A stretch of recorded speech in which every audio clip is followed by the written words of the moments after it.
What's good? This One Stop Mike checking in one time. For the one time, I'm back at you. I ain't been on here in a while, but I'm back at you real quick one time for the one time. So I'm on here today. I'm here with my people, right? So he got this hustle going on. He got a situation going on. Y'all gonna have to subscribe to his YouTube page. We're gonna work that out and all that's coming. So what he do is he breeding French bulldogs. And so I know a lot of people getting into this right now, but we're gonna talk to somebody who's doing it firsthand right now, live in the flesh, got it popping, invested his money, hard earned money into this game, and he gonna tell y'all how he got started, why he got started, and where he's looking to take this empire. So this my people right here, this my family for sure, real talk. So I'm gonna get him on here and we're gonna talk about this, see where we're going with these dogs real quick. So I'm gonna take this video, I'm gonna show y'all the dogs real quick, and then I'm gonna put him on camera and we're gonna see exactly how he running this game, how much money he can make, how much money he invested, and what all it takes to just get this shit popping. Real talk. All right, so let me see. I'm gonna get y'all on here. As you see, we got one here and we got one here, right? French bulldog game. This the baby right here. She did already produce puppies once before, and she looking to do it again. But my people, he gonna give y'all all the information on this. Look at that one right there. Look at him right here. He just, you know, this like, he just do whatever he want to do. He got all access. But at the end of the day, here go my people right here. I'm gonna let him introduce himself, and then we're gonna get into this whole French bulldog thing. So this my people right here. I want you to introduce yourself and just let people know who you are. All right, I go by the name of Vito. My kennel with CNV Kennels. As you see, I'm doing French bulldogs. I was doing a bully, but I think this is a little bit more better, and I'm gonna go into details of why I say that. Okay, so before you get started, tell me why you chose French bulldogs over the bullies. I chose the French bulldogs over the bully for one. At the time when I got started, there wasn't a lot of people in my area that was doing them. Everyone was doing bullies. It was oversaturated. And the money aspect to it, I mean, it just was a night and day difference.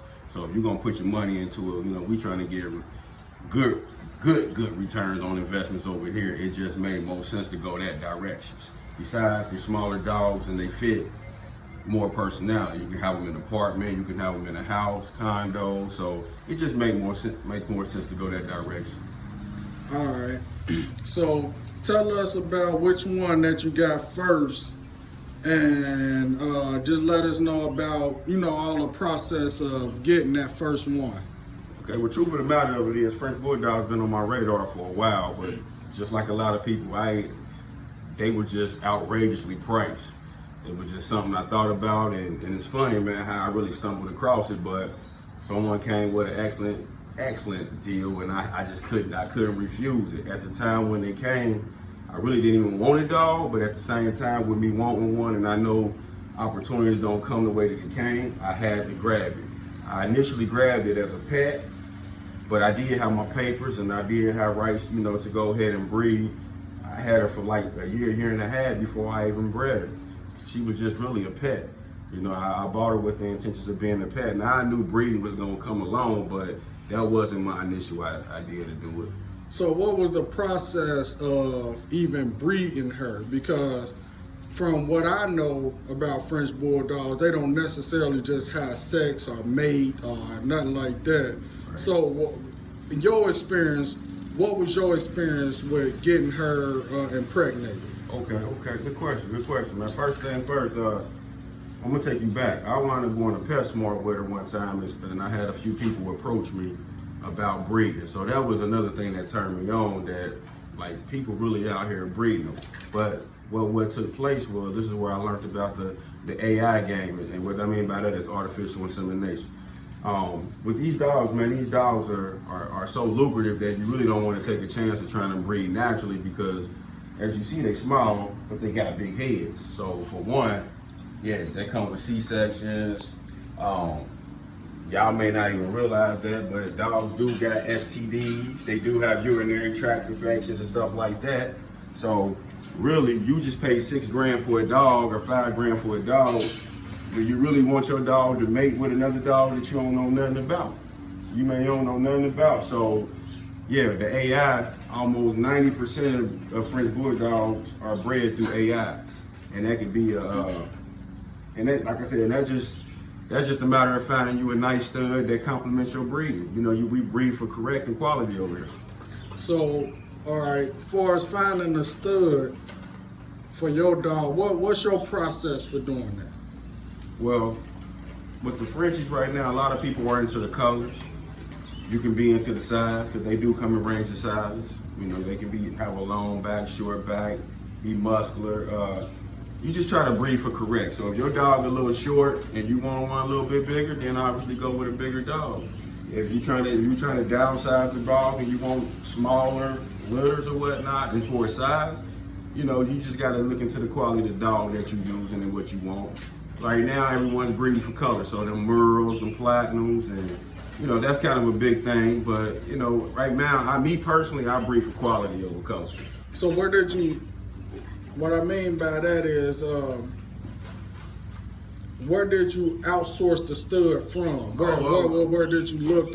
What was the direction that you go looking? Like, I'm gonna go look for a stud, and I'm gonna look here. Okay, okay. Well, like I said, I wound up going to PetSmart, so I had made a few contacts where me walking these dogs, and at the time when I got them, a lot of people didn't have them, so a lot of people were approaching me anyways, and I was just making contacts, taking numbers, but there are a few websites. You can go on YouTube, you can go on Hooblies, you can go on Puppy Finders, it's all sorts of things, but you would probably want to use a dog that you can lay eyes on and feel and see the quality. But like I said, the dog that I particularly used with my first one over here, I actually had laid eyes on that person. I met that person, and I was able to see that dog. So that's how I wound up doing that. So it was just a contact, word of mouth, wound up meeting.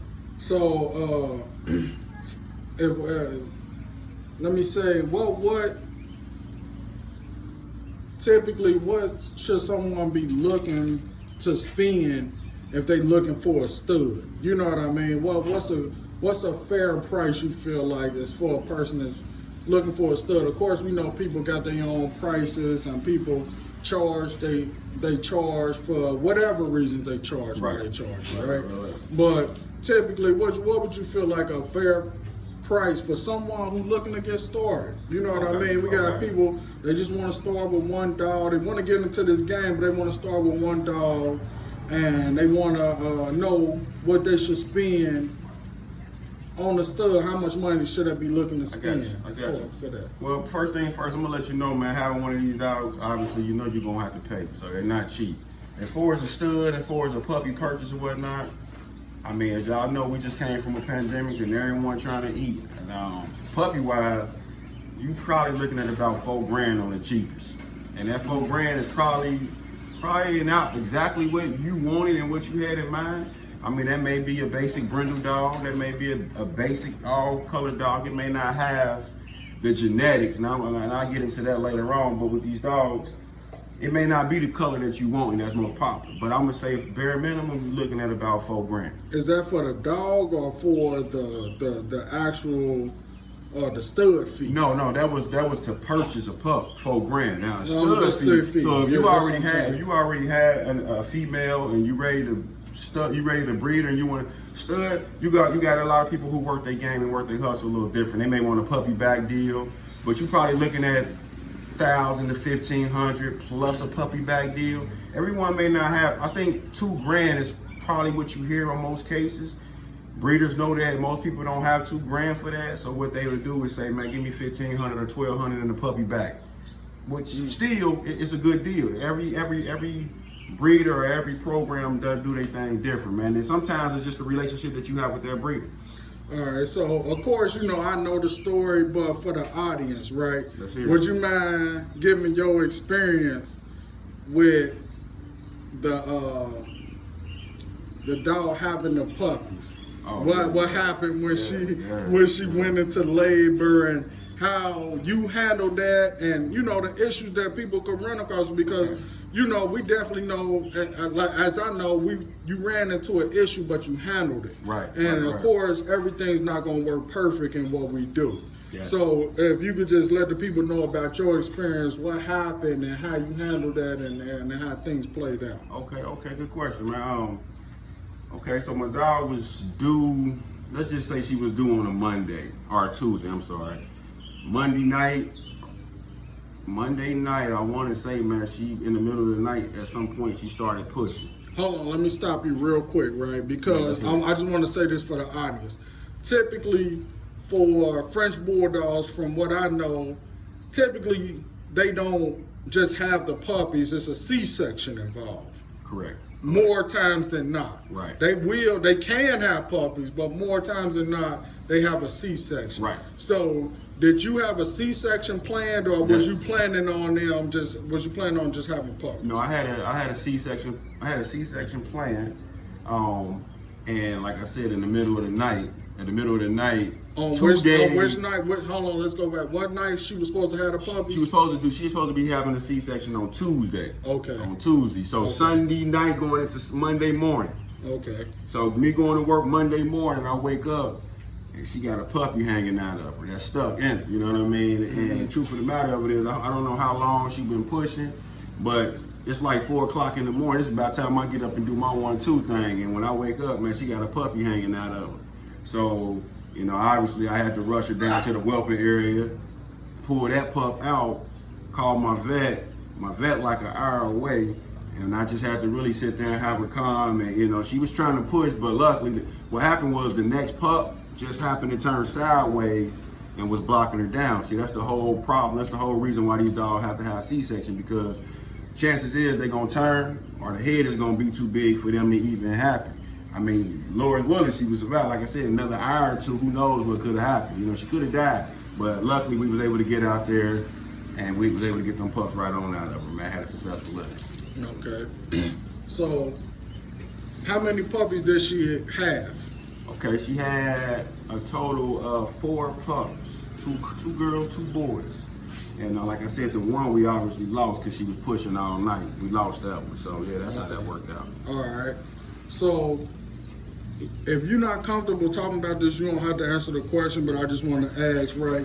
Because, you know what I'm saying, typically, you know, for the most part, we're going to be talking to people that's looking to invest money and you know, making money from this type of thing, right? Right. Okay?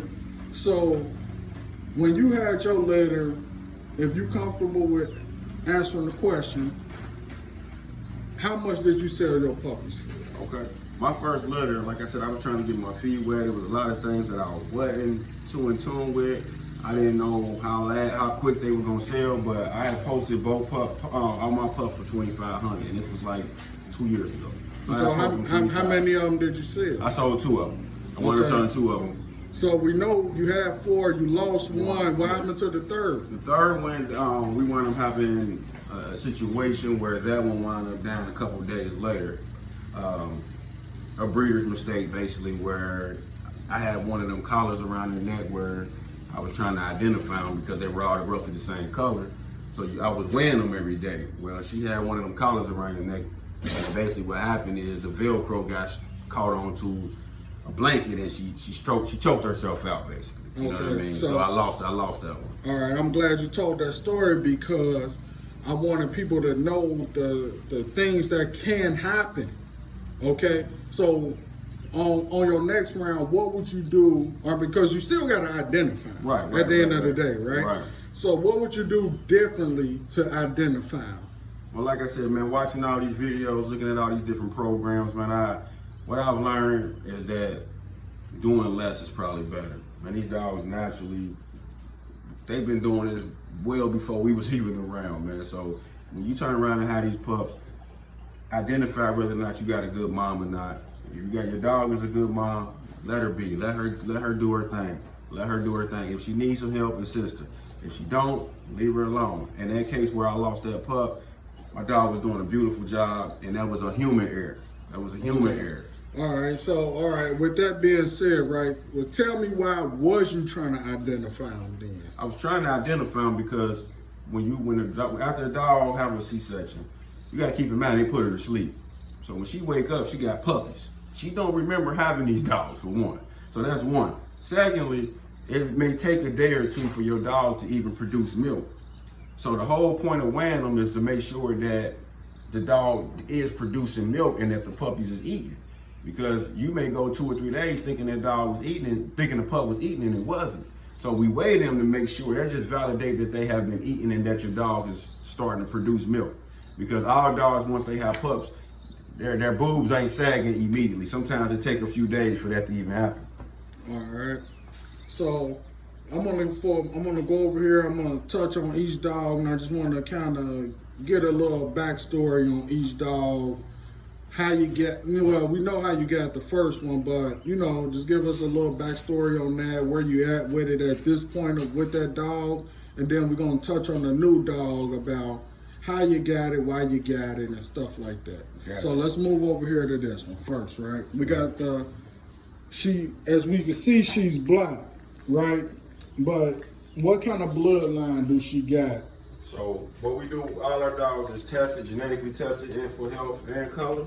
So with her, she's all black and she don't show brindle. She don't show any brindle, but she actually do carry a copy of brindle. She also carry 1 copy of blue. And for y'all that don't know that, with your French Bulldogs, you're not necessarily paying for the color that you see, you're paying for the color that your dog could potentially produce. So in essence, her mom or her dad or her grandma, one of them dogs were blue. It could have been Merle. It could have had a whole lot of different colors in them. And that's what you pay for with these dogs. You don't pay for necessarily what you see. You pay for what they can produce.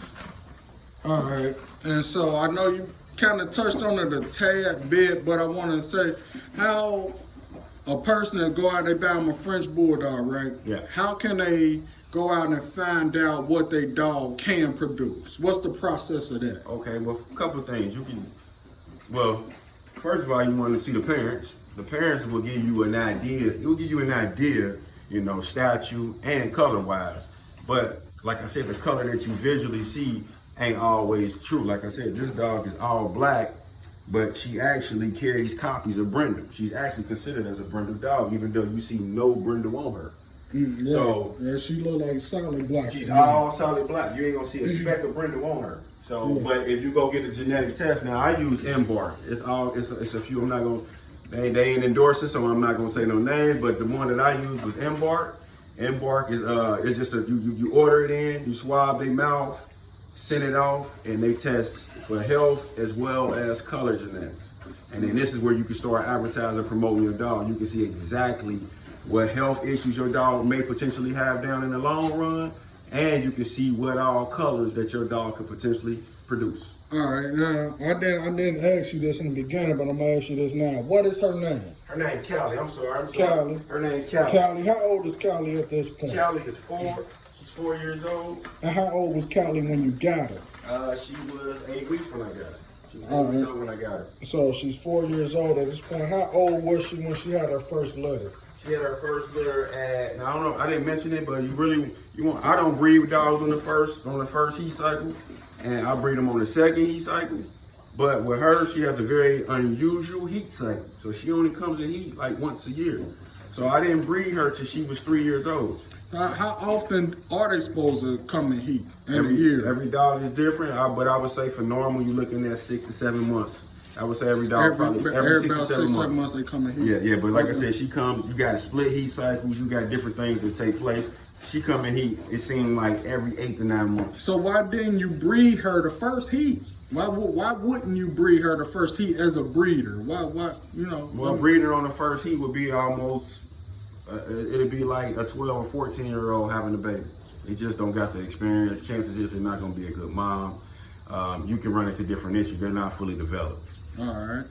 Okay. So we're gonna get over into this new one, right?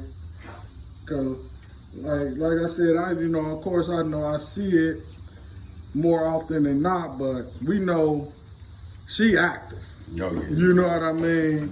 Yeah. And I want you to first let's introduce her. First, tell us what her name is. All right, y'all. This is Shy. This is Shy. Shy. Her name is Shy. I got her basically from the proceeds that I got from the first litter. So you telling me the money that you got from this one, you took that money and you bought this one. Yes, indeed. All right, Yes, okay. indeed. Are you comfortable telling us a ballpark figure of what you paid for her? Absolutely, absolutely. I paid $3,000 for her. I paid Paid $3,000 $3,000 from her. Yep. All right. And did you buy her from just anybody, or was it a credible breeder? Was it somebody out of state? Like what was the process of buying her? I bought her from a reputable breeder. Like she has a pretty big program or whatnot that I got her from. I went some ways. It's located here in Ohio, but you're looking at about an hour, 2 hours away from me. And I went with her because I went with that particular breeder for a couple of things: the statute of her dogs, the color that she was producing, and our ideas kind of were similar. We was more into for the quality, not necessarily the color. Okay, so we see this one over here, Callie is black, right? So over here, and we know Callie can produce brindle. She got blue in her. Correct. All right. So this one over here, I could be wrong, but you correct me if I'm wrong. I will probably, and I honestly don't know this, even though I've been around the dog, I done seen the dog. I honestly don't know this, but I'm just assuming this is a tricolor. Okay. Tricolor, am I right on that? Yeah. Tricolor, okay. So what is she able to produce? Okay. To be honest with you, when I first bought her, she kind of changed color. She was a little bit more black. So right now, what we would call this sable. And this, she still, we would call this sable. Sable. Sable. Okay. You know what I mean? But when I bought her, she was pretty much all black when I got her, and I got her roughly around 7 to 8 weeks as well. So that's another thing these dogs do. As they get bigger and they get older, depending on the food you feed them and everything like that, the color can potentially change. That black can fade out, that blue can fade out. I mean, so they can change. But yeah, this is sable. And what would you consider her? Because I know just from the little research I did, with the French BullDog, number one is blue. That's been number one. I know it's like you got the Merle, you got it's a few other ones. I can't remember all the names. Right. But what would she be considered? Okay. Well, like I said, her color is sable, but here it is. When you do the genetic test, both of my dogs carry a copy of blue, so I can get blue puppies out of these dogs. It's just a matter of mating them with a blue dog. Right. Okay, so that's another little breeder's tip for people who are also trying to get into it. You may not want to pay $6,000 for a blue dog. You may not want to pay $6,000 for a lilac. So what you can do is you can go get a dog that can produce a blue and produce your own for a fraction of the price. Okay. All right. So let's get into what do you feed your dogs? What do you to keep them up and going? Because I know that you take top-notch care of your dog. Gotcha. So you fully invested. Right. I witnessed that. What do you feed your dogs? Because I know you're not just giving them pedigree and canned food and the stuff that's gonna have them using the bathroom all over the place. Right. So what do you feed them? Right now, all my dogs, I only feed my dogs lamb. So I only feed them lamb. But right now, I'm currently using this Purina Pro Plan right now. All right, now we're not endorsing them. This ain't nothing they paying us or nothing like that. We just, just to give people tips on exactly what's going on as far as getting into this, what they could do, what they should do, and what they have to do. So this is something is this something that you recommend, or is this something you trying out? No. This is, if you turn around and go on any forums or whatnot, anyone that necessarily do French BullDogs or exotics or anything like that, this is pretty much the number one go-to food that everyone uses. Right. You can pretty much go to any big box store, Menards, Tractor Supply, Chewy's or whatnot. I would say, like I said, majority of reputable breeders are probably going to be using that Pro Plan. All right, okay. So I'm gonna start nipping and tucking a little bit, but I just want to get a little bit more information from you before we get out of here, right? So we know how you got the first dog. We know you took the proceeds from the first dog and bought the second dog. As of right now, where do you see this going? So obviously it's growing because you're looking at it from an entrepreneurial standpoint because you're taking the proceeds from your investment and investing it back into the business. So as of now, where do we go from here? Where we're going from here, I have 2 more dogs that I have to add to my program, and I would say that it never really ends. At that point, once you start looking at, when you breed for quality, you're looking at what your puppies produce. So there's going to be some that get gone, and there's going to be some that stay here. But right now, I currently do not own a stud right now. So right now, I'm looking or I'm going to produce me a male. But right now, I'll probably be somewhere around 5 dogs. One male, off the rest will be females. One male, 4 females. Correct. And is it a recommend? Is it do you have a preference on whether they blue, whether they brindle, right, whether they lilac? Right. You know, do you have a preference? Well, I would say this. I don't know if you guys were paying attention earlier in the video. As I said, both of my dogs produce blue. So with that being said, I would want my stud to probably be more on the blue side, lilac.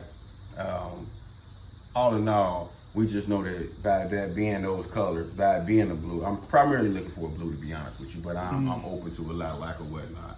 At that point, we know that the pups that come from them, now the litters are 40, 50, 60% blues, which we know that's the lucrative side of the breeding spectrum. All right. Okay. So we're going to get everything summed up at this point. So we learned a little bit about French Bulldogs. Of course, there's a ton more information out there for us. We only got maybe 27 minutes of information. Right. All right, we know tons more information out here, right? So if right now, we know you got her approximately 4 years ago, the initial one. Correct. From what I know, it's been a price change from then to now. Absolutely. And the French Bulldog game, a lot of people more getting into it. It's what we call that, supply and demand. Yep. Going on with these French Bulldogs. Inflation. Yeah. At this point right now, somebody that got the wearing thaw to be able to handle this, how much would you say the initial investment will be in today's time?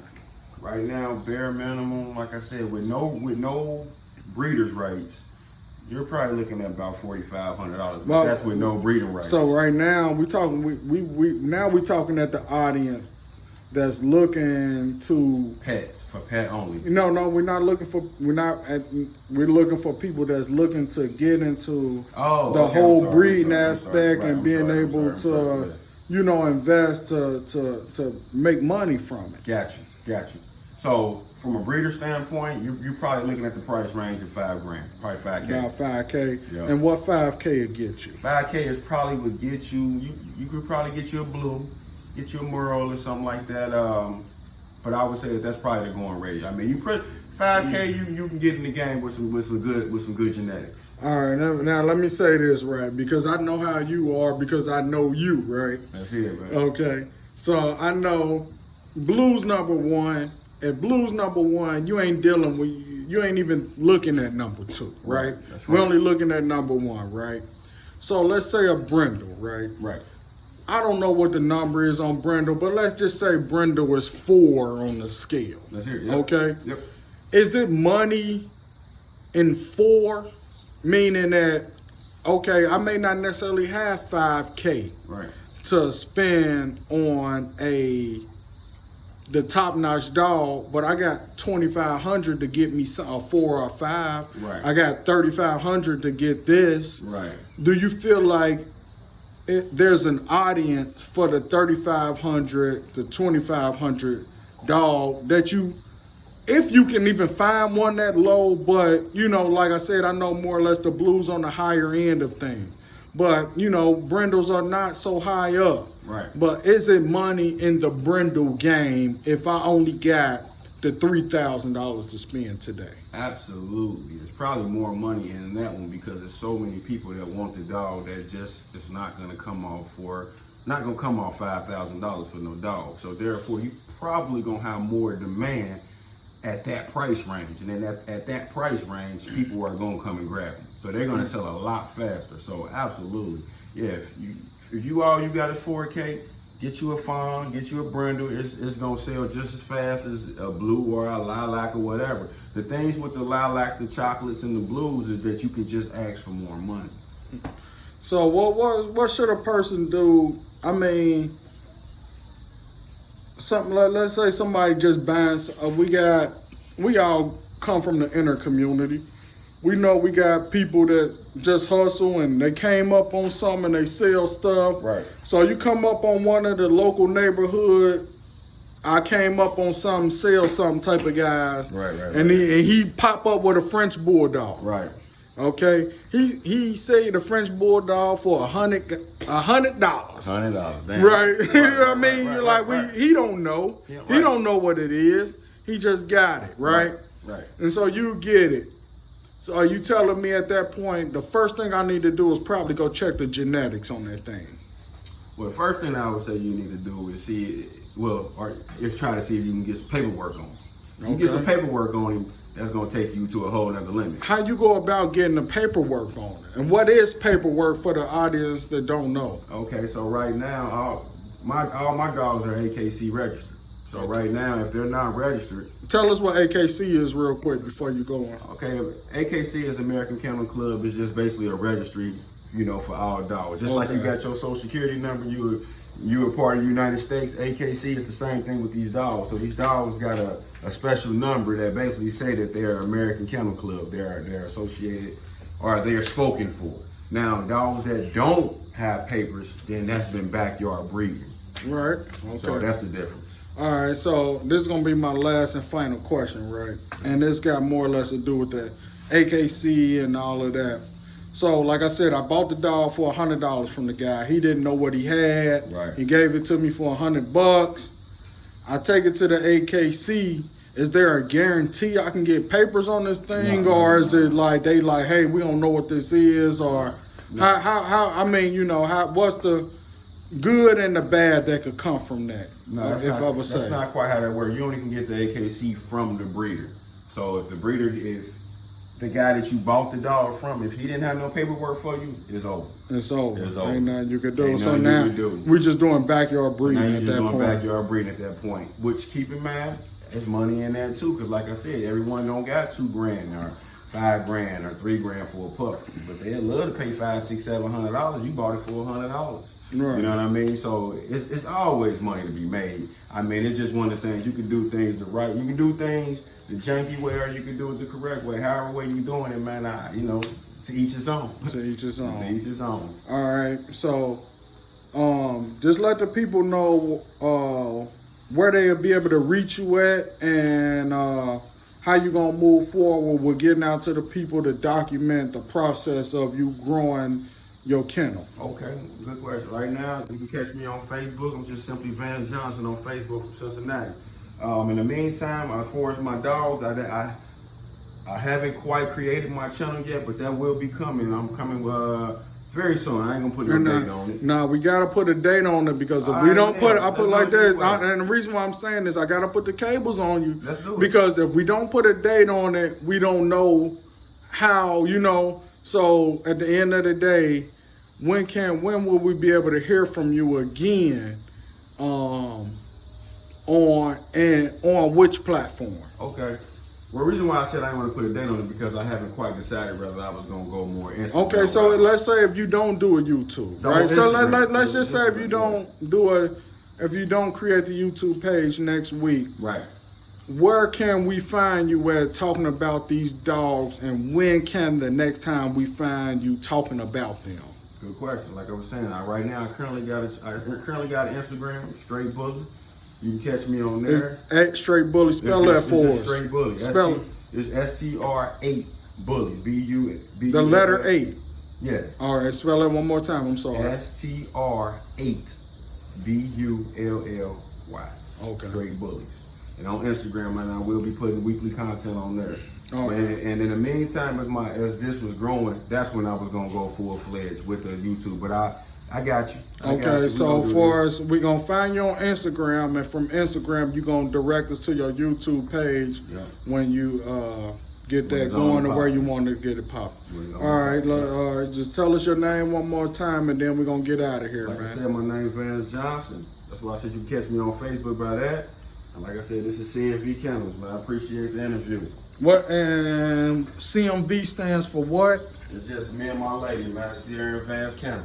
All right, that's what's up. All right, we're going to check out of here. This One Stop Mike checking out One Time for the One Time. I'm going to be bringing you people that got ideas and different little situations and got things going on that's locally where I'm from. I may expand out and start doing people that's out of state and out of places and stuff like that, but I just want to put light on where I come from and the things that people are doing right here where I'm from.